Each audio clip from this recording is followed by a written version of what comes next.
All right, so in this one, I want to draw a distinction between guilt and shame and contrition and amends. And I want to talk about why I think guilt and shame are such unhealthy and essentially unproductive emotions, and essentially are kind of a game the mind is playing on the human being. And then why contrition and amends can actually be such powerful tools, not just for interpersonal healing, but also for, intrapersonal healing within ourselves. So guilt and shame, the way I'm describing those is essentially telling a story about ourselves or others, if we're projecting it, based on some assortment of information. So we say, oh man, you did this terrible thing, and I'll let you just kind of fill in the blanks of what that may be, right? You did such a terrible thing. You did such a wrong thing. You did such a bad thing. You did such an evil thing, such an inconsiderate thing, right? Such a spiteful thing, right? Take a moment, just imagine for yourself what shoe may fit there, or if you're pointing the finger at another person, what that may look like. Notice with guilt and shame, there's a lot of finger pointing, finger wagging, all that stuff, directing the attention outward, right, or inward, but kind of with an accusatory, right, and a wrongness kind of built into the stiffness of the finger. So guilt and shame is basically saying you did a thing that is X, and therefore you are X, right? So all those kind of negative adjectives I used, bad, wrong, unacceptable, terrible, unforgivable, right? The act you did was that, and the act is a reflection on you, right? So you are that, right? Kind of this, what is that, the law of transitive identity in math or something like that, right? Your actions reflect who you are. Your action was this, by my judgment, right? And so you are that too. And so basically guilt and shame are these stories we get stuck in our heads, again, about ourselves or others, saying, I am terrible, I am bad, I am unacceptable, I am wrong, I am unworthy, all these things. And I think we internalize them based on judgments either we make about our actions or others have made about our actions and expressed to us either directly or indirectly, and we internalize it. And we then believe this story and we hold it to us. Contrition is very different. Contrition is, I do an act. Like, let's say I cut you off in traffic, or I flip you off when I'm upset, or I punch you in the face, or I insult you, or I'm a good friend of yours, and, I'm at your wedding, and I get hammered and cause a scene or something like that. And some of these may be oddly specific.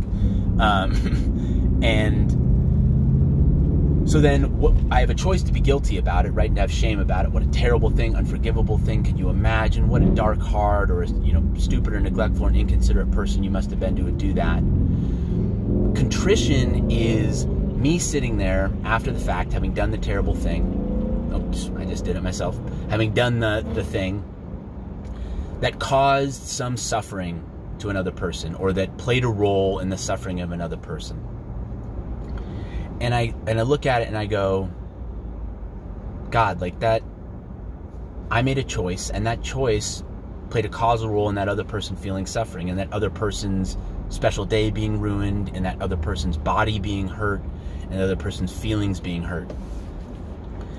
And that now, God, it's kind of tricky, like, or at least maybe it's tricky for me to describe it right now, but it's not rooted even in a sense necessarily of me having done something bad or wrong. It's more of an interpersonal recognition of how my choice affected the other person in a way that, using kind of the golden rule, right? I would not have wanted to have been treated that way if the roles were reversed. That's one way for contrition, where I can kind of recognize it.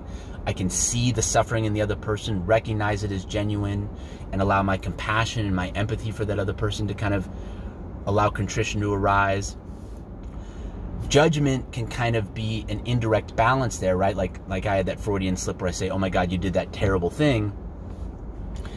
But if I can then drop that story and recognize that it's ultimately not true, which I'm going to try to get to a little later in this, and instead connect to it more through the golden rule, more through empathy and compassion, I can recognize that I actually have a feeling in myself that recognizes the feeling that has been now generated in that other person in response to my choice or my act. And that essentially through contrition, what I can do is I can say, I wish for those feelings to be released, right? I wish, especially, for the feeling in that other person, they're maybe feeling victimized, they're perhaps feeling insulted, or they're just looking at the day they wanted to have or the way they wanted their body to be, and now it's not that way, and they're feeling bad about that. And I could say, I want that feeling to be released. I don't want them to be suffering with that anymore. And if I can come and make sincere amends for what I've done, or at least express a sincere contrition for my act or my choice, I can help simultaneously and mutually release that suffering and that kind of pinching feeling in myself and them, and thereby reduce the suffering, their suffering in my own. And, I think in genuine amends, in genuine contrition, there perhaps isn't as much self-concern. It can be just outwardly directed. And we could say, even if it does nothing for me, if it at least helps release some of their suffering, helps them not be so wounded by the event or hurt by the event and able to move forward, then there can be a genuine release and a genuine benefit from it. It can also then potentially heal a relationship. If a friendship was put on the rocks by an act that was done, contrition or amends can then restore that relationship, and the flow of love can move more freely. So if essentially the model is that what the Spirit and what God wants, or not wants, but maybe a recognition of a better state of the world, is one where love flows more freely and suffering is able to be processed and moved on from instead of fixated on or held on to. Love flows and suffering is alchemized into love. Then contrition and amends really makes a lot of sense, because it helps the individual kind of pull the thorn out of their heart from the event, and it allows the relationship to be restored in a way that love can flow freely in the future. We're not as guarded with that person. We're not holding a grudge, things like that. So now, what I think is interesting about this is, in my experience, guilt and shame actually hinder genuine contrition and amends. And this, I think, is the main point I'm going to try to make here. I can feel that I want to kind of rabbit hole into a bunch of different directions here, but for a number of reasons, I'm going to try to tidy it into this one focus here, which is that guilt and shame hinder contrition and amends. And here's how I think that happens. So again, what guilt and shame is doing is it personalizes everything, and it turns everything into a story, and it turns everything into a judgment, right? So I had the act, let's say I spoke insensitively about someone, said something that really hurt their feelings. If I then withdraw into myself and coil around this guilt story of, oh my God, I'm such a terrible person. Oh my God, I did that again. That's something I keep doing. How could I do that? How awful. And instead of looking at practical ways to try to learn from my mistake, and instead of thinking of things in terms of contrition, I just spiral in that story and let other examples of how terrible or unforgivable I am pile up. What then happens is I then get into this vanity space, this pride and shame space, where essentially I have an inner kind of attacker, my shame, which is telling me all these terrible things, and then my pride is trying to come to my defense and say, no, I'm not, what about this? I'm good, I'm a good person too. And again, it kind of gets into this spiral or this war within, where it's all about trying to come up with some explanation, some weighing in the scales of justice of whether I'm a good person or not, a forgivable person or not.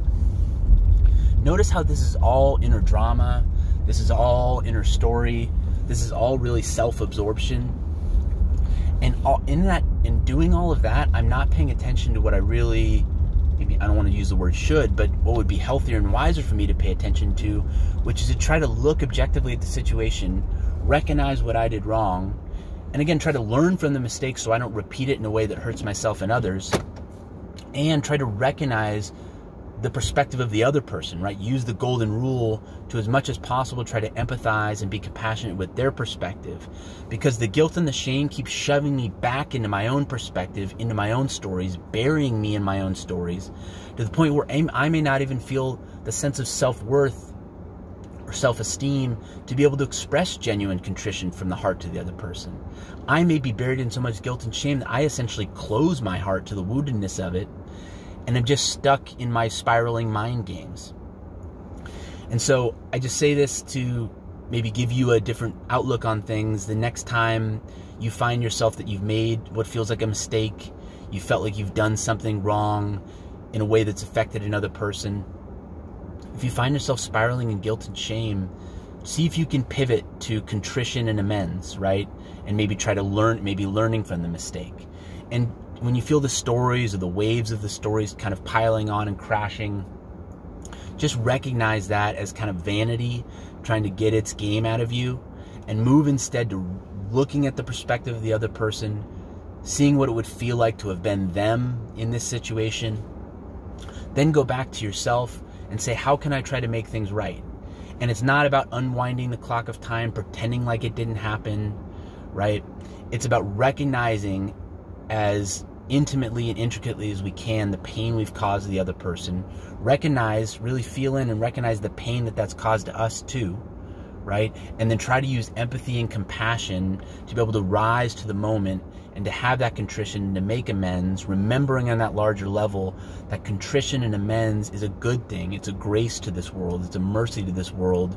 Again, because it prevents us from being fixated on our suffering and coiling around it and basically causing and perpetuating suffering, allows us to get back more to a space of openness and love.